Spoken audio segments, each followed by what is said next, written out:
I'm here visiting my friend, Lady Cara Willoughby, and her spectacular house, Birdsall House, here in Yorkshire. I'm very interested to learn more about the history of the house, but I can also hear some work that's going on right there. So I'm sure Cara is going to fill me in on her latest project.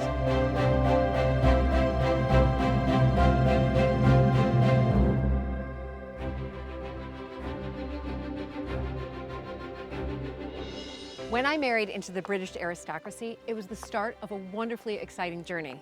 But it was also a little daunting. I became a viscountess, and for an American girl from a small town outside Chicago, that was quite a shock. I live with my husband Luke, heir to the Earl of Sandwich, and our family at Mapperton House in Dorset. Living in a place like this is a joy, but also a challenge. And every day we're aware that we're preserving a very special part of Britain's heritage.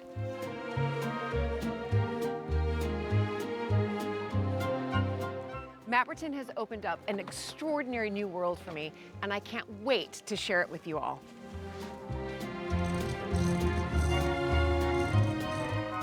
So if you love castles and manors and stately homes as much as I do, please join this American viscountess as I journey into the British countryside in search of some of Britain's finest historic houses.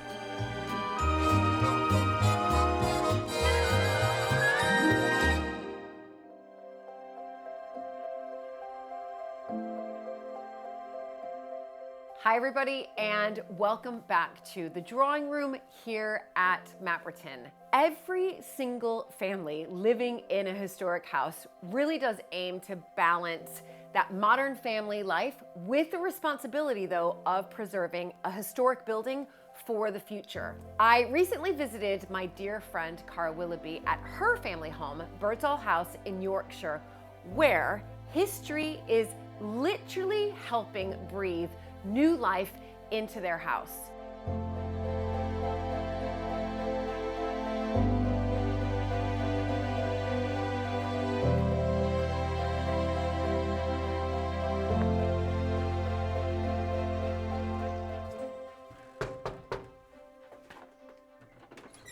Hello! Oh my goodness! It's so amazing to be here, and this weather. No, it's always like this in Yorkshire. Somehow. All right, I do believe you. Oh, okay. Can I just say, Cara, first and foremost, walking down the drive to here, this house is spectacular. Then the windows are just huge. The windows are just vast. We're so lucky we've got so much light coming into this house. Yeah. So this is the main start of the house. It was built in 1540s and it was smaller and darker. Okay. And then 200 years later, they made it look Georgian. So it's the look that it's got now with the big windows. I see. So this is what I love about these historic houses, because you think, oh, it's a Georgian house, and then you find out it's actually Tudor. So it was started after the dissolution of the monasteries with Henry VIII. And then the Sotheby family from the auction house, they bought the land, and they built a house in the 1540s, which was much smaller. And then in 1720s, the Willoughbys bought in and married the daughter. Ah, and good marriage. Good marriage. They had the money. She had the house, and they brought a lot of money in, and that's when they made it look much more Georgian in appearance. And they added wings. And right. So what do you call this room? This is the long hall. This is the long hall. Yeah. Brilliant. Two big fireplaces, and therefore probably was 3 rooms once upon a time. When I was walking in, obviously it is vast. You've just said that this is sort of the original part, and then it was added on, because there's almost like 2 different wings on either side. Yeah, so one wing was 1775, 1800, and that has the oval room and the ballroom in it. And then we've got the dining room was added in 1873. Right. That side. Okay. So luckily they built it all looking the same, with the same look. Rather than making it very Georgian and then very Victorian. So it ends up looking very symmetrical now. Yes, it does. I mean, it's beautiful. So you have a ballroom. We do. Could you go and find it? I want to see your ballroom. So we have an unbroken line of portraits from 1570s. So we can tell everyone who they are and who they're all painted by. All the way down. Unbroken. What? Unbroken? Yeah. You're kidding me. Okay, so who do you want to start with first? I don't even know where to begin. Where do you begin? when you have this many ancestors hanging on the wall. The ones that, the oldest ones are through there. Incredible. The whole lot. All Willoughbys. All Willoughbys. But I love the fact that this is just a younger son. They couldn't be bothered to work out who it was. That's brilliant. A younger son. Oh, those poor younger sons. They were never really given much thought, were they? So this is spectacular. So this is the Oval Room, and these are the oldest portraits. So okay. This is Elizabeth Willoughby. Right. And her husband, Francis Willoughby. Sir Francis Willoughby. Okay. And they built a huge family home called Woollerton Hall in Nottingham. That's where the main family home was. Okay, so the Willoughbys technically come from Nottinghamshire. From Nottinghamshire. Yeah, exactly. Okay. So it's a younger son that married the daughter, the Sotheby daughter. Right, I see. So and then you ended up here. So the main house was sold in 1923 due to double death duties. So we don't have that anymore. But then that was, and many other estates were sold, and then we've ended up here. Right. Yeah. The double death duties. Yeah, 80%. 80%. So unbelievable. It's big, especially when you just lost the people whose death caused the death duties. You just lost them in the war, so they gave their lives, and yet you were still taxed on it. So it's a bit of a double blow. But that's what happens. So that's what, yeah. In order to help pay for the wars. Yeah. Unbelievable. So what was that house called? The original Woollerton Hall. They built that. These guys built it. They made their money on coal. Started off about 1200s. Made their money on coal, and that's how they built Woollerton. Interestingly, he was brought up by his maternal uncle, who was the father of Lady Jane Grey, the 9-day queen. So they were brought up together as brother and sister, although they were first cousins. And then, obviously, when Lady Jane Grey was put on the throne, the Willoughbys went slightly out of favour once she lost her head. Right. So that didn't work so well for them. I think so he's then quite he handsome. I think he looks really mean. No, I don't know. There's something, I don't know. No, I don't think he was a very nice man. Oh, okay. I think he was a bit of a meanie. Oh dear. Okay, whoops. But they had 8 daughters. So suddenly it was like, oh no, what do we do? So their eldest daughter was called Bridget, who's over there. And she took on the house, and she married her second cousin, who was the legitimate heir, because girls couldn't, of course, inherit. So the couple opposite are the two who took over the house. So then it goes down and down. And then it goes down and down. Oh my goodness. They're lovely portraits though. They are in brilliant condition, I have to say. But yeah, I don't know. I just kind of like him. I like her. I think she looks more fun. Well, she's got good clothes. She does this, yeah. And she has brilliant clothes. I mean, look at that. It's completely embellished. I think her daughters fought over her clothing when she died because it was so covered in jewels. Well, I would too. Yeah. So Oval Room. Oval Room. Yep. And then Ballroom. And oh my goodness.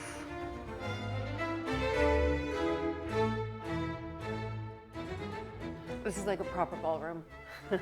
Okay, do you use this room? We do, not for balls. Yeah. But we do.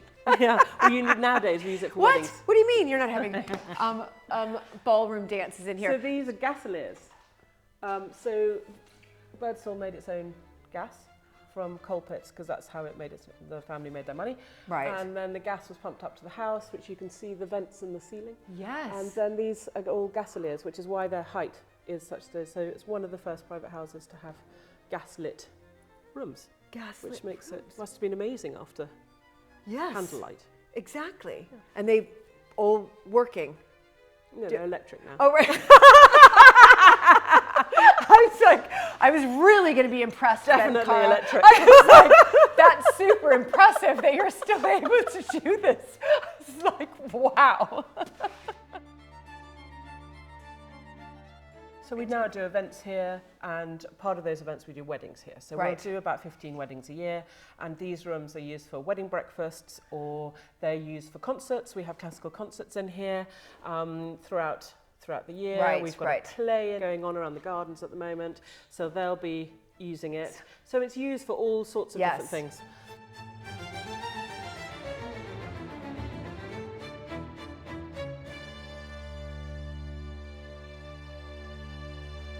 Oh my goodness, wasn't that ballroom absolutely spectacular. I mean, the atmosphere and those wonderful, wonderful windows flooding the room with light, it was amazing. And I felt as if I was stepping into a historical novel, which frankly isn't too far from the truth.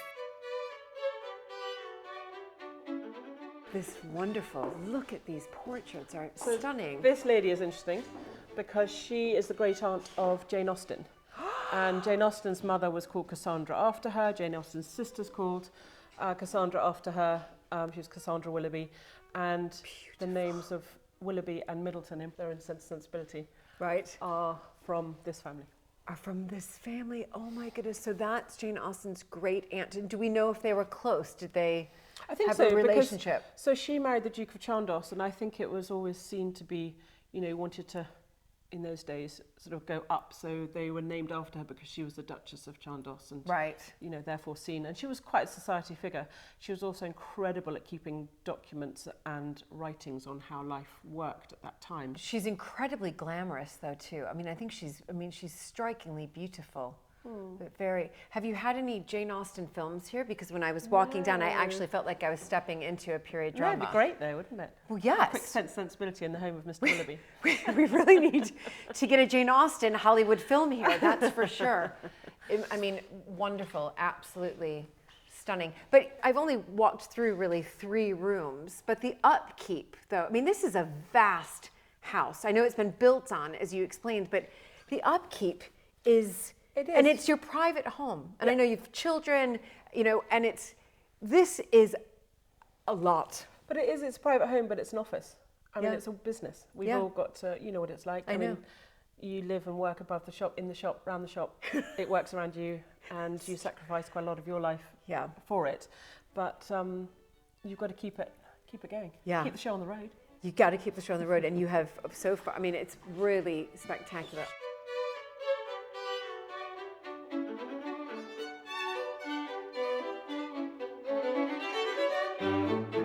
So here at Mapperton, much of the contents and the furniture actually comes from the original family ancestral seat, Hinchingbrook House, which had been in the family for over 350 years. It was the home of the Earls of Sandwich, but unfortunately, it was sold in the 1950s. And the same thing happened to the Willoughby family. After the First World War, Birdsall House became the main Willoughby family residence when Middleton Hall and Woollerton Hall were both sold. However, many of the pieces at Birdsall were brought from both of those family houses, and one of those treasures is absolutely stunning.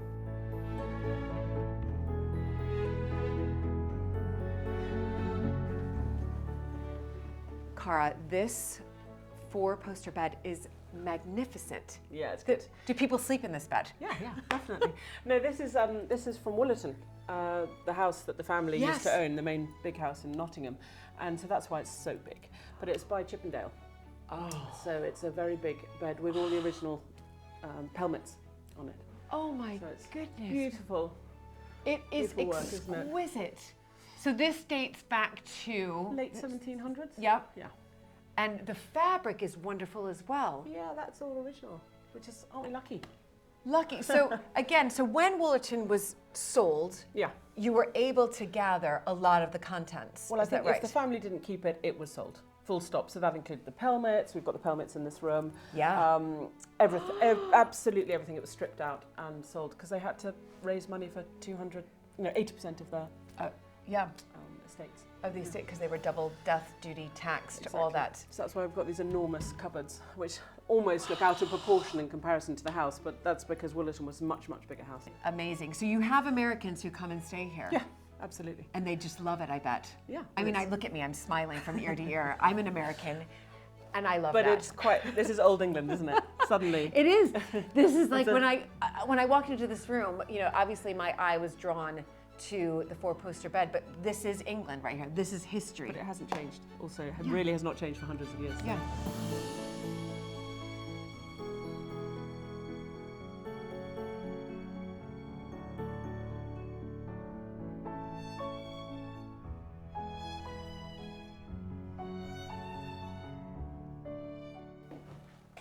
when you come. I feel like I'm coming into, obviously, the private part of the house, if you like, but incredible kitchen. I do remember something. So obviously, because we're both part of historic houses, and there's all these awards that happen, and I remember, I'm sure you won the kitchen award. Yeah, in 2019 we won the kitchen award.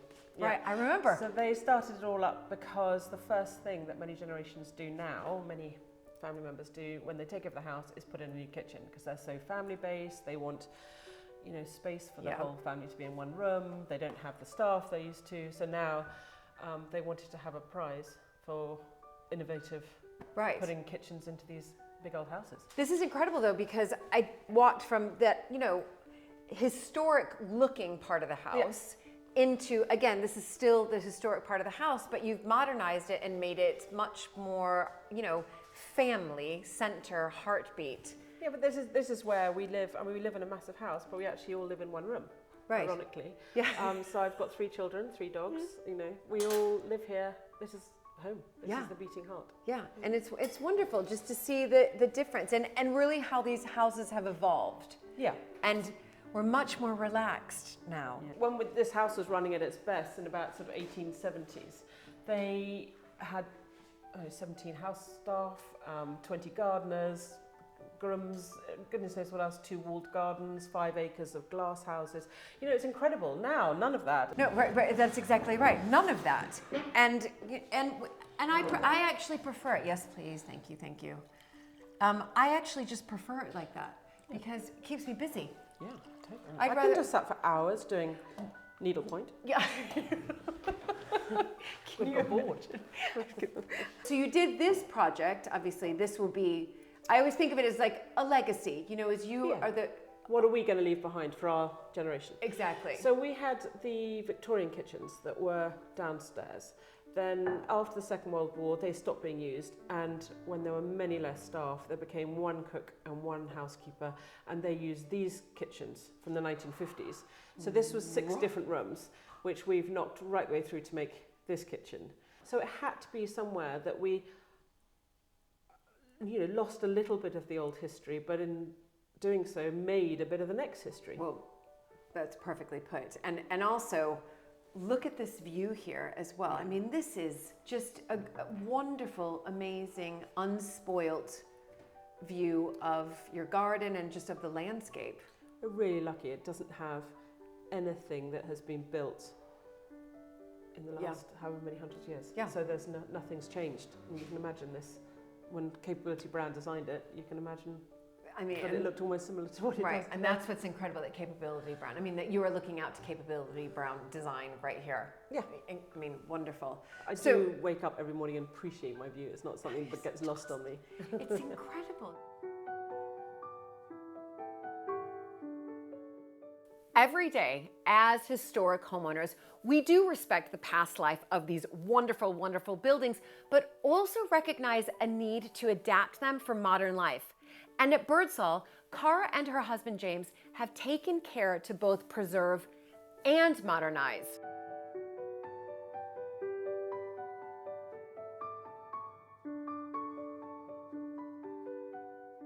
We only have about 15 weddings, as I said, but they need somewhere to dance in the evenings. At the moment, they're dancing in a marquee because if they dance in the house, there'll be damage, and we don't want that to happen.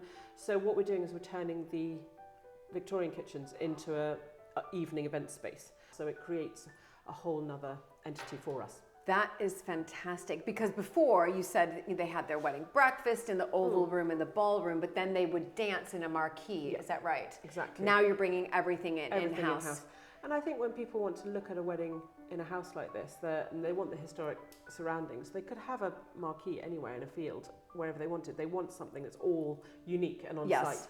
I do visit a lot of historic houses just so I can sort of meet the owners, and also get some ideas and, of course, look at the history. But I think more importantly, we are living in houses that have become our business. We're living above the shop. Yeah. So I always remind people when they say, oh, your house is amazing, Mapperton, it's beautiful. I'm like, well, it is, but it's also a business. In order to restore the tapestries or repair for the roof and to make sure that the stonework is done correctly in the windows. Usually for most of us, it's about opening up the house in some sort of way. So downstairs is totally, you'll see it is, there's nothing in there, it's just the shell. But it was damp and it was in need of a lot of restoration. So if we can then develop it, use it, pay off what we've borrowed to make it work, and then after that we've got an area of the house that wasn't used and is now being used. Yes. If our son wants to change that in future years, then that's fine. But we've done what we need to do this generation to ensure that another bit of the house stays viable. Yeah, and that's what it is. And this is, this is a vast house. And as you said, those two wings were added on. There's a lot of work that goes into this. Yeah, but I think the family, when they were in sort of the 1870s, when they were running at their best, they had parents, 13 children, 17 house staff. So you're constantly got, in your 30s of number of people in here without any guests. So it was running as a big ship. Right, it was running. You're just running it as a slightly bigger ship, really, with weddings. With less staff. That's right. And that's why these houses... we've got to adapt to this world and adapt to how we can run them, because we can't run them in the way that they were built. No. So we have to run them in the way that we can manage in today's age. It's perfectly put. Perfectly put. Well, cheers to that. To my lovely Birdsall mug. Can I buy one of these? You can have one of them. Okay, thank you. It'll be my souvenir. Well, I could not wait to explore downstairs where the Victorian kitchens once were and where Birdsall next chapter is literally coming to life.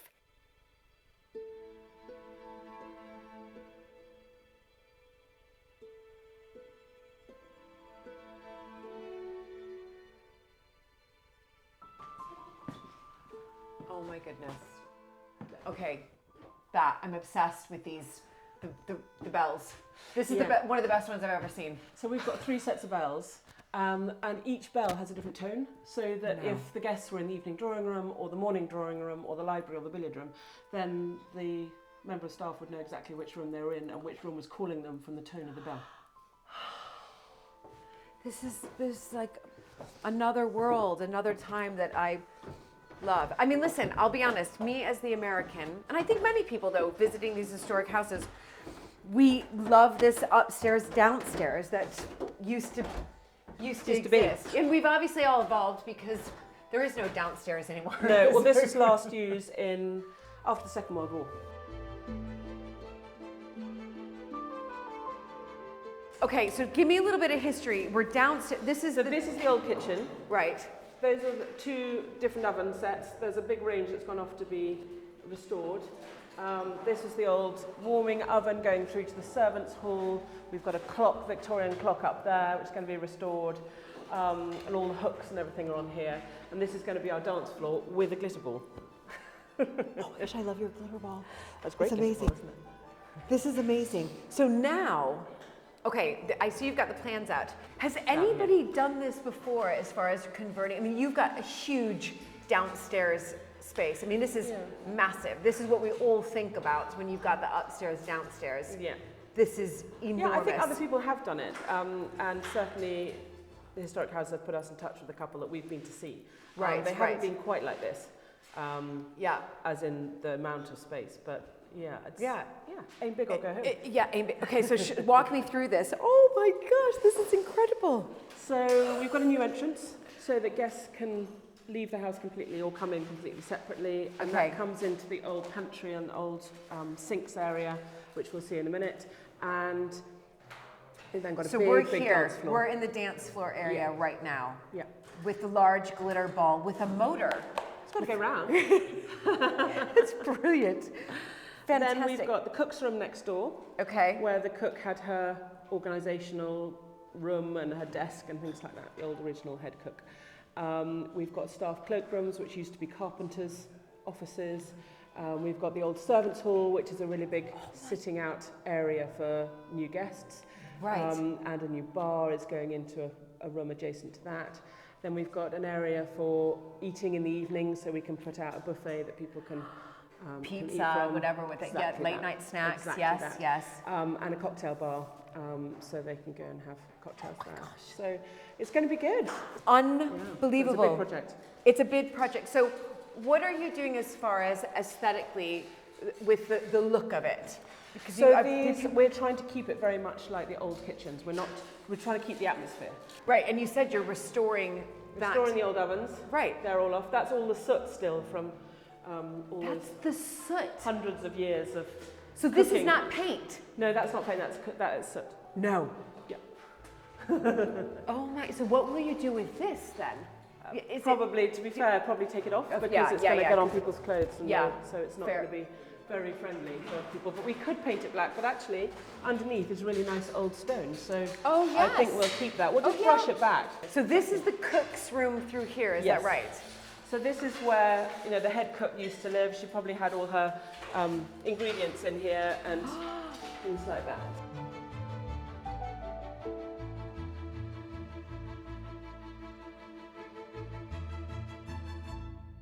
This entire sort of cabinet, chest of drawers, whatever you want to call it, dresser, this will stay? This will stay, and actually these are the shelves from this side, but there was such loose plaster behind them that they were loose. So the plaster's come off, and then those are going back on the wall, just so that you can see there it's getting loose behind it, and we just need to make sure that it's all really solid. And then this one is actually lowering a bit and turning into seating for guests. So everything's going to be done up, not beautifully. The whole point is not properly shiny. It's in working order and solid and secure. So it's got all the old plates, all the old enamelware I've got will all go up on the shelves. So head chef was in here. It's big space for a head chef. Do you think so? I think she's got quite a small desk, and then she probably had, lots of stuff in here. So she's doing all of her recipes here. Yep. Exactly. All the recipes here. Exactly. And what do you think she would have kept in these drawers? Just curious. I don't know, but I mean, butler's instruments and, all those sort of things. I mean, sure, it's probably full of candlesticks and probably not silver because they were kept in the silver room, but all the stuff you need to run a kitchen. To run a kitchen, incredible. This is unbelievable. All right, where to next? Let's go down to the old servants' hall. Okay, fantastic. This is, I'm trying to feel the energy of what it would have been like. Shops down there, and then in here we've got the servants' hall, which is the food would come in from the corner, straight from the ovens. This is the original table that they all sat at. And they all had their meals and chatted away in here. When you were, did you have to clear out quite a bit of bits? Yes, it's been used as storage for ages. Right. Yeah. Okay, I did look at the plans, but remind me, I'm here at a wedding, and now where am I? This is going to be the seating area. So you're going to have sofas. Hang out. Sofas, banquette seating, low lighting, quite gentleman's club. Right, yes, look. yes. And then this is going to be the bar. And this is going to be the bar. bar. So we've got a semicircular bar, and it's all going to be... Right. And I have just spotted, because my beady little eye has spotted more bells. More bells. So these are coming out, these white things are coming out. Right. But then you've got number 17A, housekeeper's room, dining room. These are slightly more back of house actually than... Yes, that's what I saw. Than that set. You've got sitting room, bathroom, and dressing room. But interestingly, they all make different noises. So always use a candle snuff up. We have a small dining room, and then, for instance, what's that one? The sitting room. Yeah. Makes a different tone to the dining room. Oh yeah. So then they would get used to the sound. They would know that sound, that tone was theirs, and they were due upstairs. And they were due upstairs. Probably in the middle of their meal. Yeah. You're probably right. The bells are obviously staying. Obviously, yeah. Everything that was part of the 1870s kitchen is staying. So I it's a big project, but I'm it's just trying to think if I have like a big birthday coming up, or if I can. You have to come back when it's finished. I just need to think of what kind of party I want to have here. Definitely. All these ideas. I love it. I'm inviting myself to have have my own party here. It's amazing. Let's go through to the pantry. Okay. It's like a maze down here. So these are old sinks along here. they're all bowed so the water keeps going down. And then that's an old pantry. What's I think it's a cold store because it has a huge, great sort of stone. And I can see the hooks. Yeah. Okay. Pestle and mortar. Oh my goodness! It's enormous. This is wow. That's some of the old storerooms where the vegetables used to come in and out every day from the walled gardens, and then come in through to the kitchens. Wow. So, remind me where I am again now. This is a pantry. No. Well, this is more of the sort of sinks area, isn't it? And then that's an old steam oven. Oh. So it's a very early steam oven, so we're going to do that up. And then this will be the entrance hall for the event space. These windows are going to become doors.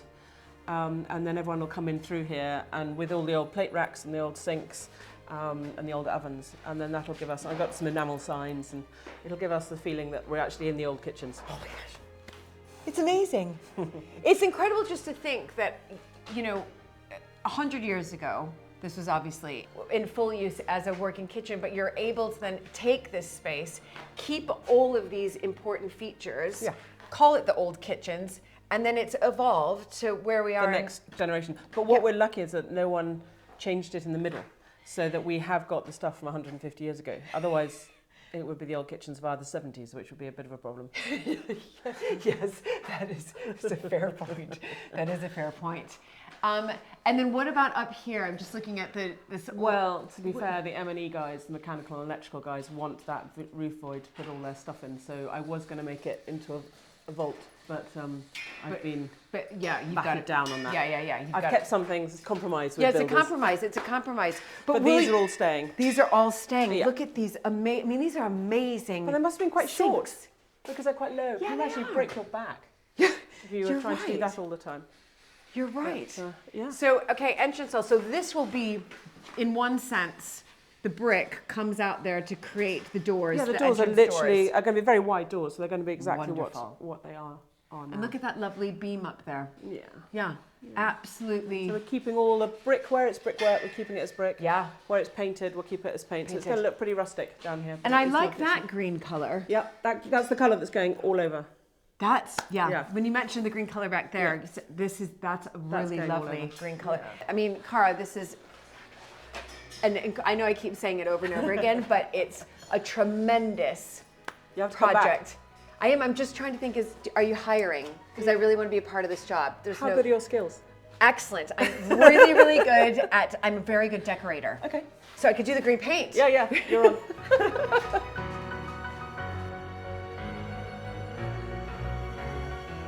Oh my goodness, the transformation that is taking place downstairs at Birdsall is absolutely breathtaking. History is really being brought to life.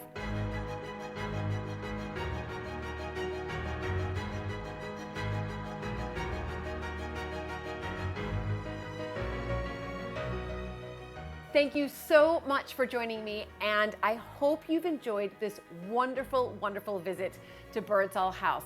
Until next time, bye everybody.